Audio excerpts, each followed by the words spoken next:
بسم الله الرحمن الرحيم. رب اشرح لي صدري ويسر لي أمري واحلل عقدة من لساني يفقه قولي. السلام علیکم ورحمۃ اللہ وبرکاتہ۔ آج ہمارا درس تاج رمضان پر ہے، 1000 شبوں سے افضل شب شب القدر۔ سورة القدر۔ بسم اللہ الرحمن الرحیم۔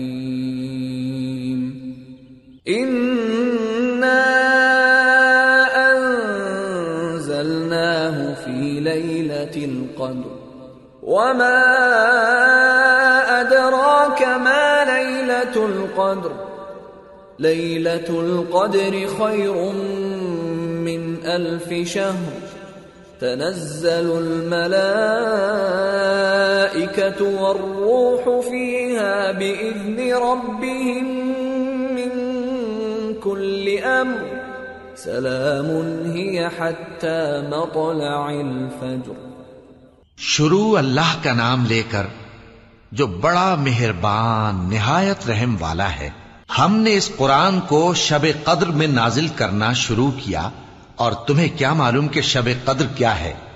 شب قدر 1000 مہینے سے بہتر ہے۔ اس میں فرشتے اور روح القدس ہر کام کے انتظام کے لیے اپنے پروردگار کے حکم سے اترتے ہیں۔ یہ رات طلوع فجر تک امن و سلامتی ہے۔ شب قدر روزے داروں کی تمنا، عابدوں کی دعا، تائبوں کی تلاش، جو 1000 راتوں سے بہتر ہے، جس کا 1 گھنٹہ قریباً 100 مہینوں کی عبادت سے افضل ہے۔ 100 مہینے یعنی 8 سال اور کچھ مہینے۔ یہ تقسیم اس طرح کی گئی ہے کہ آج کل شب قریباً 10 گھنٹے کی ہے، مغرب سے فجر تک۔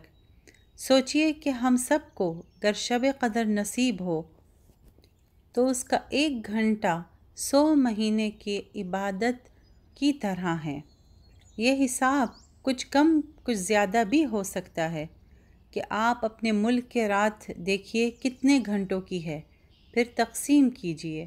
یہ ایک تقریبی مثال تھا وضاحت کے لیے۔ تو اس 1 گھنٹے میں آپ نے اگر تلاوت کی ہو، اللہ کا ذکر کیا ہو، تسبیح استغفار کیا ہو، تو ایسا ہے کہ جیسے آپ 100 مہینوں سے کر رہے ہوں۔ یہ بہت بڑا فضل کرم ہے اللہ تعالیٰ کا کہ وہ کریم ہے، بے حساب دیتا ہے۔ نہ صرف یہ موقع، یہ شب دی، بلکہ اس میں عظیم الاجر و ثواب بھی دیا۔ اللہ تعالیٰ ہم سب مسلمانوں کو یہ شب القدر نصیب ہو، آمین یا رب العالمین۔ بہت عظیم شب ہے اور بہت فضل کرم والی شب ہے، اور اس کی تلاش کرنا، اس کی جستجو کرنا سنت نبویہ میں سے ہے۔ رسول اللہ صلی اللہ علیہ وسلم کی سیرت نبویہ میں ہے، صحابہ کرام رضوان اللہ علیہم نے بتایا کہ رسول اللہ صلی اللہ علیہ وسلم 23 رات اور 25 رات کو طویل قیام کرتے تھے، مگر 27ویں رات وہ اتنا طویل قیام کرتے تھے کہ ڈر لگتا تھا کہ فلاح ہم سے نہ نکل جائے، یعنی فجر کی نماز نہ ہو جائے۔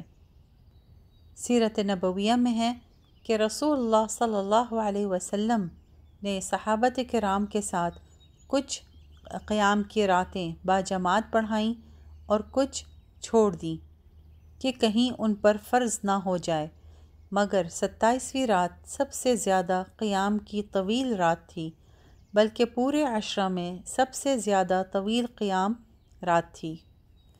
جن مسلمانوں کو یہ رات نصیب ہوگی وہ بہت ہی خیر میں ہیں۔ اللہ تعالی ہم سب مسلمانوں کو یہ شب نصیب کرے، آمین یا رب العالمین۔ اس میں خیر کے دروازے کھلے ہوئے ہیں، اس میں گناہیں بخش دی جاتی ہیں، دعائیں قبول ہوتی ہیں، نیکیاں بڑھ جاتی ہیں، مغفرتیں نازل ہوتی ہیں، رحمتیں نازل ہوتی ہیں۔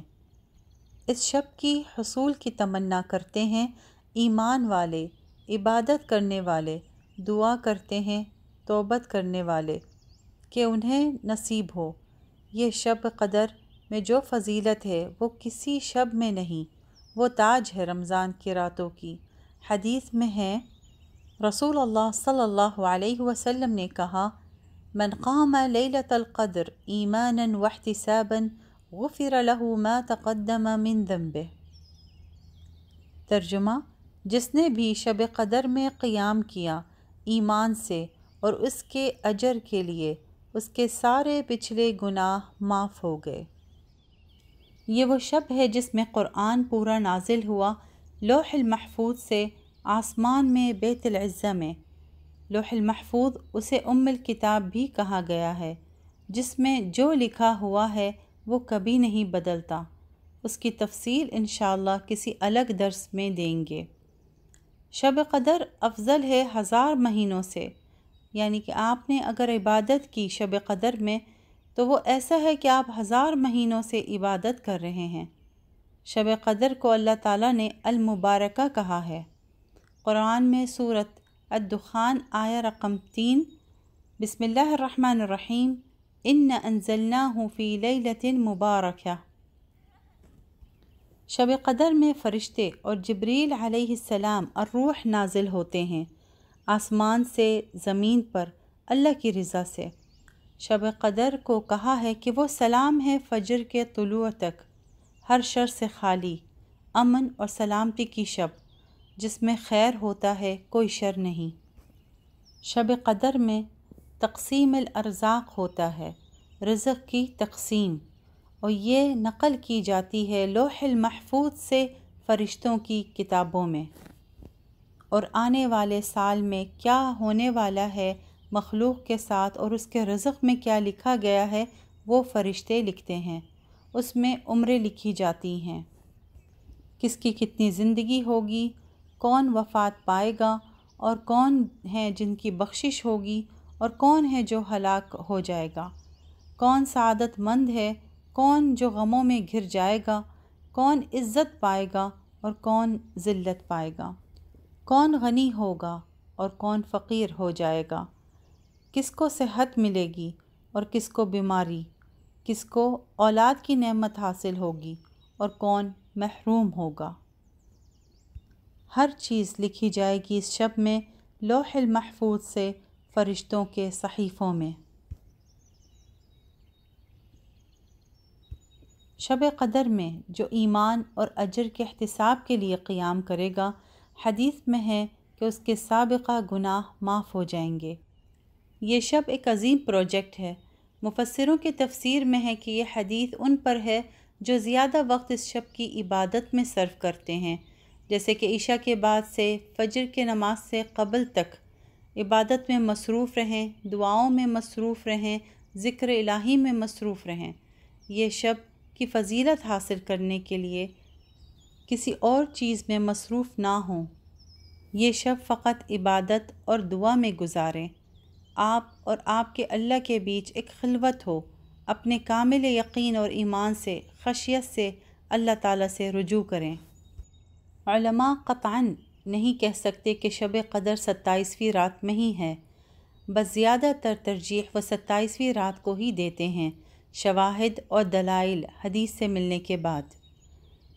یہاں ایک بہت اہم بات پر غور کیجیے، آپ اپنے کیلنڈر کے حساب سے 27ویں رات مت ڈھونڈیے، کیونکہ کبھی کبھار چاند دیکھنے میں غلطی ہو جاتی ہے، جس سے دنوں کے تواریخ بدل جاتے ہیں، اور یہ بھی ہے کہ ہر ملک اپنے حساب سے 27ویں رات مناتا ہے۔ تو اجتہاد یہ ہے کہ آپ سارے عشرہ کے دنوں کو ہی ایسی عبادت کریں جیسے یہی لیلۃ القدر ہو، تاکہ آپ کو باذن اللہ قطعی یقین ہو کہ آپ نے وہ رات اور یہ شب حصول ہوئی۔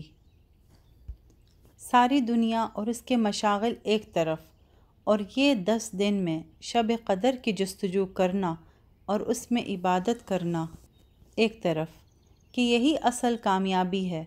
رسول اللہ صلی اللہ علیہ وسلم، جن کی سنت کے ہم مسلمان اقتداء کرتے ہیں، انہوں نے اس شب کی جستجو کی اور وہ جانتے تھے اس کی فضیلت اور اس میں کیا خیر اور کیا اجر چھپا ہوا ہے۔ اور حدیث میں ہے کہ اسے آخری عشرہ کے وتروں میں تلاش کرو، اور کسی حدیث میں ہے آخری 7 شبوں میں، اور زیادہ شواہد حدیث میں ہیں کہ وہ 27ویں رات میں ہیں، اور کچھ علماء نے کہا کہ وہ ہر سال الگ وتر کی راتوں میں بھی ہو سکتی ہے، یعنی 21ویں رات، 23ویں رات، 25ویں رات، مگر سب سے زیادہ اس کا ثبوت 27ویں رات میں ہے۔ لیکن اجتہاد سب راتوں میں ہی، خاص کر وتر کے راتوں میں ہی کرنا چاہیے۔ اور یہی سبب ہے کہ اس شب کو چھپا دیا گیا ہے تاکہ لوگ زیادہ سے زیادہ اجتہاد کریں، عبادت کریں، ذکر کریں، تاکہ تحفہ انہیں انمول ملے، تاج رمضان، شب قدر۔ اور لیلۃ القدر کی خاص دعا جو رسول صلی اللہ علیہ وسلم نے بتائی ہے، اس کو آپ آخری عشرہ میں ضرور اس کی تردید کرتے رہیں۔ حدیث میں ہے رسول اللہ صلی اللہ علیہ وسلم نے کہا، اللہم انک عفو کریم تحب العفو فاعف عنی۔ ترجمہ: اللہ تعالیٰ تو معاف کرنے والا ہے، سخی ہے، معافی پسند کرتا ہے، مجھے معاف کر دے۔ اس درس کا خلاصہ کہ خلوص دل سے عبادت کریں اور شب قدر کی جستجو کریں، اجتہاد کریں۔ اللہ تعالیٰ ہم سب کی مغفرت کرے، عبادتیں قبول کرے اور ہم سب کو شب قدر نصیب کرے، آمین یا رب العالمین۔ آپ سب کے حسن استماع کا شکریہ، جزاکم اللہ خیرا۔ وآخر دعوانا الحمد للہ رب العالمین، والصلاة والسلام علی اشرف الخلق والمرسلین، محمد علیہ افضل الصلاة والتسلیم۔ والسلام علیکم ورحمۃ اللہ وبرکاتہ۔